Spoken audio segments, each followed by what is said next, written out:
Good morning, praise Lord. Welcome to this video. எங்களுடைய mentor sister ராதான்ட்டு ஒருத்தவங்க இருந்தாங்கன்னு நிறைய வீடியோஸில் சொல்லியிருக்கேன். அவங்க வந்து உலகம் உங்கள் பின்னாடி வந்துகிட்டே இருக்கு, உருண்டு உருண்டு வந்துகிட்டே இருக்கு அப்படி சொல்லுவாங்க. இன்னொன்று வந்து ஒரு மண் கரம் அது வந்து மனுஷருக்கு விரோதமாக போராடுது. அதை கொஞ்சம் கொஞ்சமாக கர்த்தர் உடைக்கிறாரு, ஆனால் அது இன்னும் கொஞ்சம் இருக்குது அப்படின்ட்டு அது ஒன்று சொல்லுவாங்க.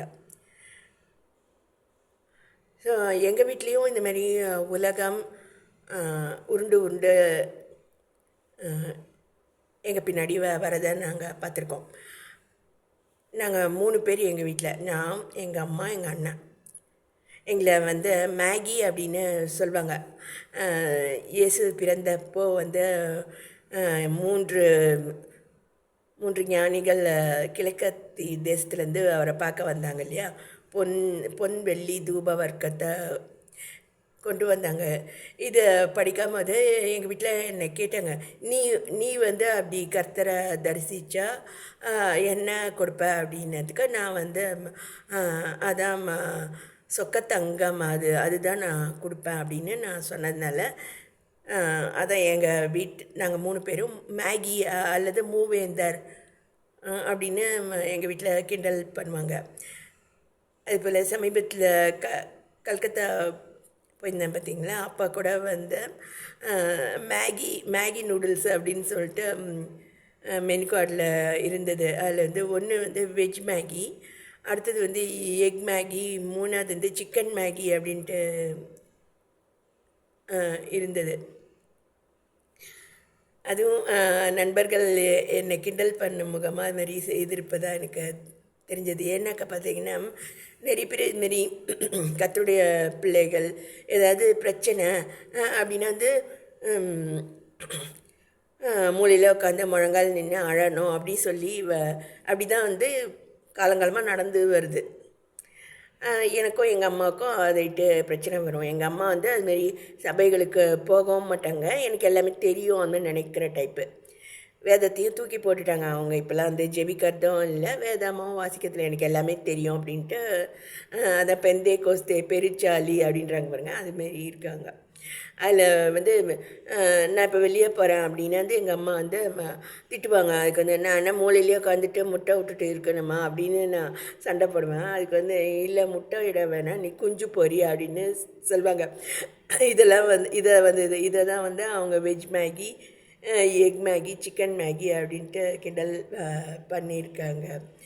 அதுபோல் விசுவாசிகள் வந்து மூலையில் உட்காந்து அழணுன்னு அந்த காலம் இப்போ முடிஞ்சு போச்சு. நீங்கள் எதிர்த்து கேட்கலாம்.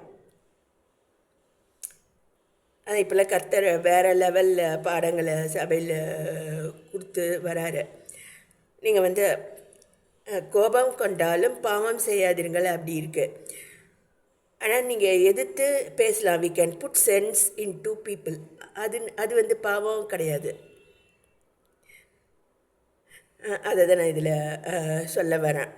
அதேமாரி எங்கள் அம்மா எனக்கு பேர் வச்சு கிண்டல் பண்ணுவாங்க. வயிறு என்ன வண்ணாசாலா அப்படின்னு, உன் வயிறு என்ன வண்ணாசாலா அப்படின்னு சொல்லிட்டு சொல்லுவாங்க. அது இப்போ நம்ம சாப்பாடு வேஸ்ட் பண்ணக்கூடாதுன்னு எல்லாத்தையுமே நம்ம சாப்பிட்டோன்னா நம்ம வயிறு வந்து என்ன ஆகும், அதாவது வயிறுக்கு போஜனம் ஏற்கும், போஜனத்துக்கு வயிறும் ஏற்கும் அப்படின்ட்டு இருக்குது. அதனால் இப்போல்லாம் வந்து நான் முன்னெல்லாம் வீட்டில் அப்படி சொல்லி தருவாங்க, வேஸ்ட் பண்ணக்கூடாது அப்படின்னு. எங்கள் பாப்புவை கூட அதுமாரி ட்ரெயின் பண்ணி வச்சுருந்தாங்க. நம்ம என்ன டாட்டா பிர்லா பிள்ளைகளா அப்படின்னு. அது போல் அப்படிலாம் இருக்க தேவையில்ல. டாட்டா பிர்லா பிள்ளைங்கன்னா கூட அதிகமாக நீங்கள் சாப்பிட்டா வந்து நோய்வாய் நம்ம பட வேண்டியதாக இருக்கும். அதனால் கொஞ்சம் வேஸ்ட் பண்ணிடுறது என்னுடைய இப்போதைய பழக்கமாக இருக்குது. ஸோ இதெல்லாம் அந்த மண்ணினுடைய காரியங்கள். இன்னொன்று வந்து இந்த செயின் பாருங்கள், இது 4 கிராம் தான். எனக்கு இந்த மாதிரி இப்போ வாங்கணும் அப்படி ரொம்ப நாள் ஆசை இருந்தது. நான் 2 நாள் முன்னாடி இதை வாங்கிட்டு வந்தேன். எங்கள் மாமியார் பார்த்தீங்கன்னா அதுமாரி அவங்களுக்கு 90 வயசு ஆகும்போது கூட இதுமாரி 4 கிராமில் ஏதாவது இருந்தால் அவங்களுக்கு நாங்கள் கொடுத்து அனுப்புறது வழக்கம். அதை வந்து ஆசையாக வாங்கி போட்டுப்பாங்க. அதுமாரி அவர் 90 வயசு ஆகுது. ஆனால் ஆனால் வந்து இதுமாரி யாராவது கொடுத்தா வாங்கிக்கணும் அப்படி தான் இருக்கும். பொதுவாக லேடிஸ் அப்படி தான். வேண்டான்னு அவங்க சொன்னால் கூட அவங்க ஆழ்மனதில் அது நமக்கு தான் வந்திருக்கணும், நமக்கு சேர வேண்டிய பொருள் தான், நான் தான் இவங்களெல்லாம் கஷ்டப்பட்டு வளர்த்தேன், so it is all due to me அப்படின்ற மாதிரி தான் நிறைய பேரண்ட்ஸ்க்கு அந்த மாதிரி இருக்குது. ஸோ இதெல்லாம் வந்து மண் கரத்தினுடைய செயல்கள். நம்ம வந்து தேவனை நோக்கி பார்க்க விடாமல் விதையானது மண் கட்டிகளின் கீழ் தீந்து போயிற்று அப்படின்ட்டு ஒரு வசனம் இருக்குது. அது போல் கத்துடைய வார்த்தை விதை போல் இருக்குது. அது மேலே நம்ம என்ன பண்ணுறோம், மண் கட்டிகள் அது இதுன்ட்டு அசுத்தங்களை போட்டு நம்ம ஐஸ்வர்யத்தின் மயக்கம் உலக கவலை எல்லாத்தையும் அது மேலே போட்டு நம்ம அதை மூடிடுறோம். ஸோ நமக்கு அந்த ஆசீர்வாதங்கள் இல்லை, ஞானங்கள் இல்லை. இதுதான் மண்கரத்தின் போராட்டம்.